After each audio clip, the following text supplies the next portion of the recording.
tornar mais próximos, né? Mais amigos de Deus. Na verdade, amigos de Deus. E a segunda parte, onde nós falamos por meio da oração, né? Contínua, mesmo na nossa mente, quando a gente estiver fazendo as nossas coisas. E hoje é por meio da meditação contínua, né? Como assim, Júlia?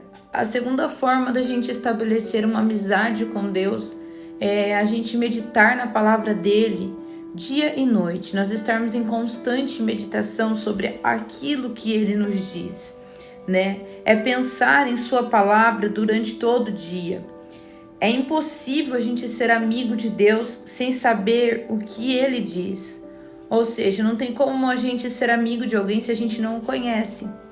E a Bíblia conta tudo sobre Deus. A Bíblia é a palavra de Deus.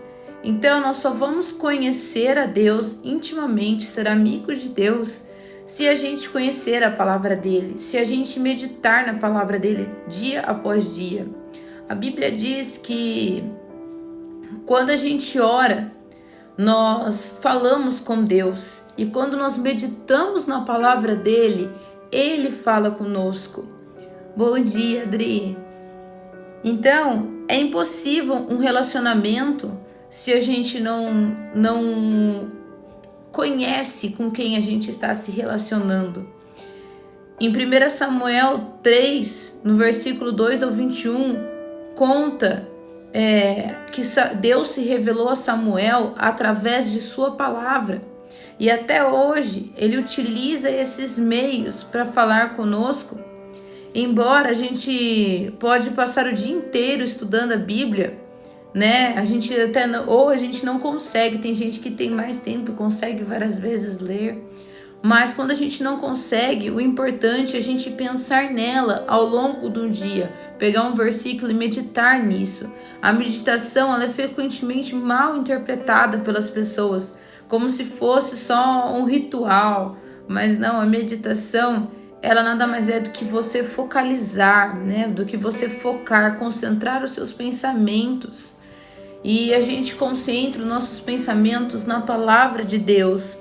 Quando a gente pensa repetidamente em um problema, isso é chamado de preocupação. Mas quando nós pensamos na palavra de Deus várias vezes ao dia, isso é chamado de meditação, meditar naquilo que ele tem para nós. Deus considerava Jó e Davi amigos íntimos dele, pelo fato deles valorizarem a palavra dele acima de qualquer coisa e meditarem na palavra de Deus o dia todo. Jó, ele reconheceu: dei mais valor às palavras de sua boca do que ao meu pão de cada dia. Ou seja, independente do que você está recebendo no seu dia, independente das coisas que tem vindo na tua vida, né? Porque o pão de cada dia é aquilo que ele nos dá todo dia, não somente o alimento espiritual ou o alimento físico, mas o que você tem recebido todo dia. Independente disso, você tem que acreditar na palavra, naquilo que ele diz na palavra dele. E em Salmo 77:12 disse: as obras de Deus estão constantemente em meus pensamentos, não consigo parar de pensar nelas. Ou seja, tudo que Deus faz tem que estar o dia todo na nossa mente. Amigos dividem segredos, e Deus irá compartilhar os segredos dele com você, se você desenvolver esse hábito de meditar em sua palavra, do início ao fim do dia.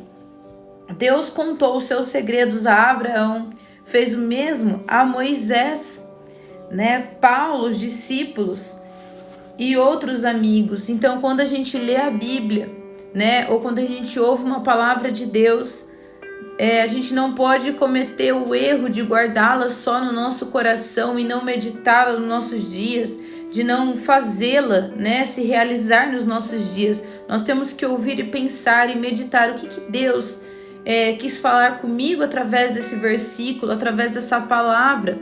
Nós temos que desenvolver esse hábito de revisar a verdade na nossa mente, pensando continuamente nela. Quanto mais tempo a gente passa, né, a repensar naquilo que Deus diz, maior serão as nossas compreensões dos segredos dessa vida, das coisas que Deus tem para nós. E Salmos 25:14 diz: o Senhor é amigo chegado de quem o respeita e lhe obedece. A essas pessoas ele revela os segredos de seus planos.